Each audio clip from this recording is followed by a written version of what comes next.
Hey guys, today we're going to go over our Roaring Twenties notes. So if you'll just follow along, you should have a piece of paper that looks like this so that you can follow along and do notes on it.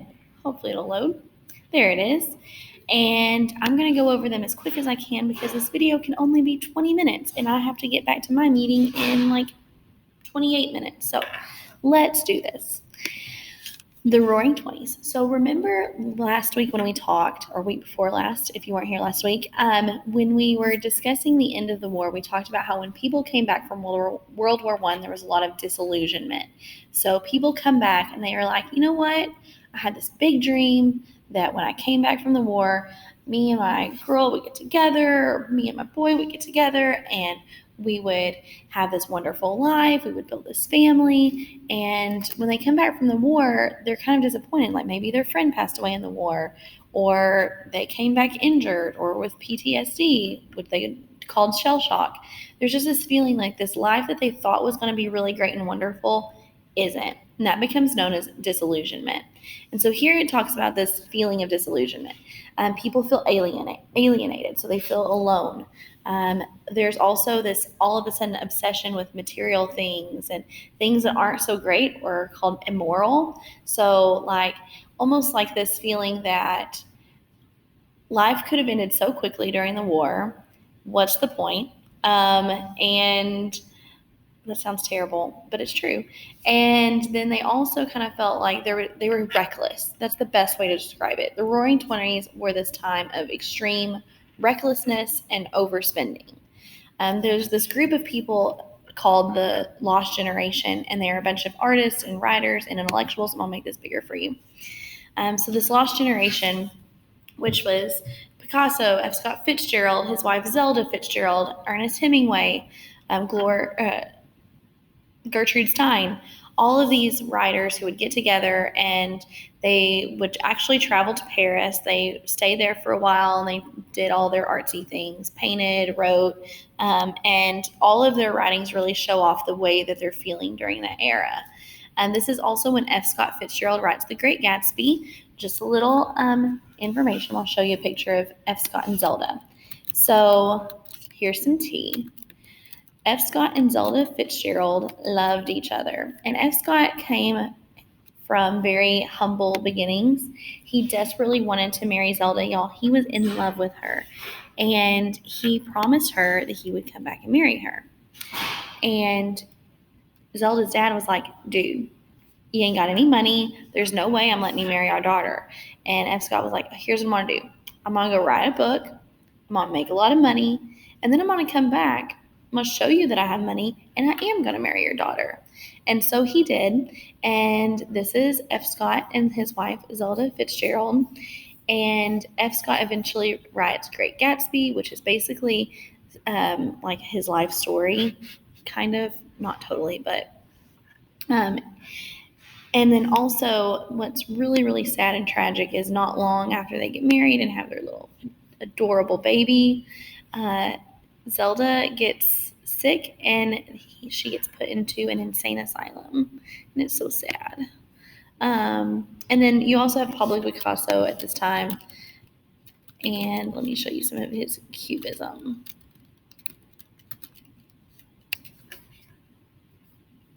Y'all, I could talk about the Roaring Twenties forever, and I'm gonna have to hurry it up. So, here's some of like Pablo Picasso's work, just very like blocky looking. Alrighty, let's keep on keeping on.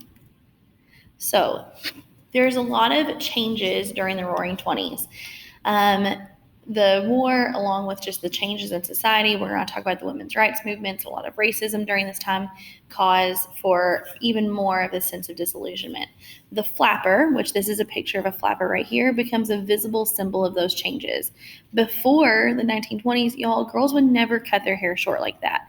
This became known as a bob, and this bobbed hairstyle was very reckless and very risque.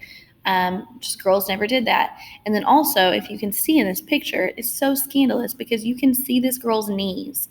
And that would have been something you would have never seen before the 1920s. Even this picture over here, which is a drawing, The girls' knees are covered. So the fact that a flapper would bob their hair, cut their hair off short, and show off their knees was just like scandalous.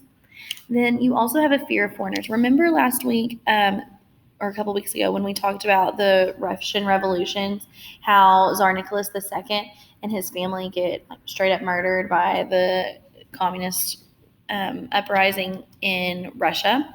Well, in the Soviet Union, it becomes the Soviet Union. So the fear of this Russian Revolution leads to the Red Scare, which is this fear in America of Russian immigrants. And so there's an influx of immigrants just coming into the United States during this time, but then also a lot of racism towards these Russian immigrants. So two of these Russian immigrants that were executed during the Red Scare were known as Sacco and Vanzetti. Those are their last names. And they are Italian anarchists. But there were quite a few things that came out because of this Red Scare. And then even comics that came out that really promoted this fear of communism. There's also racism during this time. There's this movie called Birth of a Nation. And it is extremely, extremely, extremely racist. And little tidbit of information, Woodrow Wilson, the president of the time, he actually showed Birth of a Nation inside of the White House, which was also very scandalous because, like, the movie is blatantly racist and praises the Ku Klux Klan, and it's just, like, awful. This is the new Birth of a Nation. We want to find the old Birth of a Nation. Anywho, let me see if I can show you a clip. Oh, it's so bad, y'all. So let's see. They did not use any at all, at least not a lot of African American actors because, again, super racist and they didn't want to. So you will see a lot of the white people in here, or there are white people in here that have blackface on, so like painted their faces. You can tell here. So this is a story about what America was supposedly like after the Civil War, and what would happen if African Americans were able to be admitted into Congress. So it just goes on as being like extremely racist and terrible. Yeah, really bad. It even like praises the Ku Klux Klan. There's this girl that gets in trouble, and this KKK guy comes and like saves her. It's just like bad.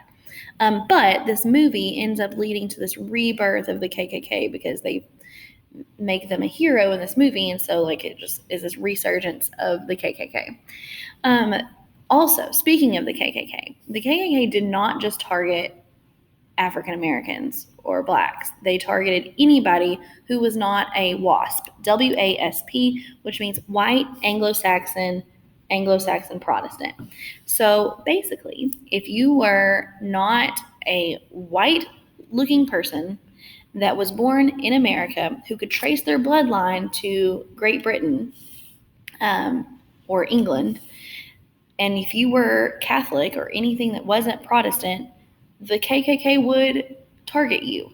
So y'all, that would even include me. I know I'm like white girl, but my family were immigrants from Ireland, and we would have been targeted. And some of my family were immigrants from Germany during this time period. Again, targeted. So it's just very wrong. Okay, let's keep on going. Okay, another big thing with the 1920s is prohibition, which makes the sale and distribution of alcohol illegal. It is not illegal to drink alcohol, which makes it super hard for this law to be enforced. Americans have on here that have a strong desire for liquor. Y'all, after the war, there's just like this really strong desire for liquor, but then also the fact that it gets taken away makes it even more desirable. And so you can't have bars anymore because bars are what sell alcohol. So they would have what was known as speakeasies, and speakeasies replaced the bars. But they were like, maybe you wouldn't call them you would be like, are you going to the speakeasy? kind of like that. Like, you're not supposed to talk about it. You're supposed to keep it on the down low. You're supposed to speak easy. So that's what replaced bars. They would make homemade alcohol and moonshine. They would illegally bring in alcohol from Canada and places like that. So this leads to a lot of organized crime. And then also, y'all, there would be police officers that wanted to get involved in this or wanted to go have a drink. And so, again, it was super hard to enforce because, like, the police isn't going to shut down this speakeasy where they want to go have a drink after work. So it became complicated. The reason they wanted to prohibit alcohol was this movement to try to protect Americans and try to make the American home life, the American family safer. And it was like a political movement to try to like increase votes for that sort of thing. Moving on. Okay, now we have evolution. So the Scopes monkey trial became really popular in the 1920s. It was this giant trial, which it wasn't like something that just randomly happened. Basically, this teacher in Tennessee was like, hey, we want to really test this evolution thing and see if they'll really put it on trial. Would you please teach evolution in your classroom, eventually get in trouble, and then we will make a big show trial out of it? And that's what happened. And y'all, it brought a whole lot of attention to this town in Tennessee. They really needed revenue. But it becomes this huge trial.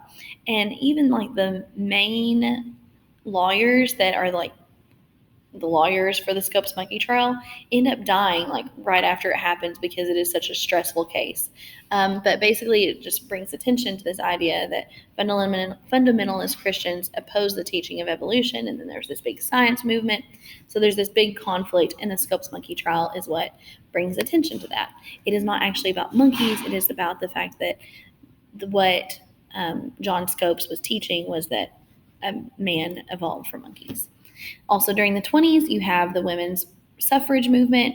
When women receive the right to vote, please remember suffrage, it's on this picture here, SUFFRAGE, is a woman's right to vote, not that they are actually suffering. You also have the Harlem Renaissance, which is when there is a lot of movement and contributions of African Americans being celebrated in the Harlem area of New York City. And then we have entertainment. We have lots of baseball. Again, Americans just kind of want to get their mind off the war and all the terrible things that were happening. And so you have this big influx of entertainment. So Babe Ruth is known for baseball, America's national pastime. Jack Dempsey here is the king of boxing. Charles Lindbergh flew across the Atlantic Ocean. And then you have The Jazz Singer, which is the first talkie, which is a movie that actually has like talking words in it. Let's see if I can move me up here. Little things about Charles Lindbergh. He's super interesting dude, and I actually just went to St. Louis not long ago and saw this really interesting thing on Charles Lindbergh.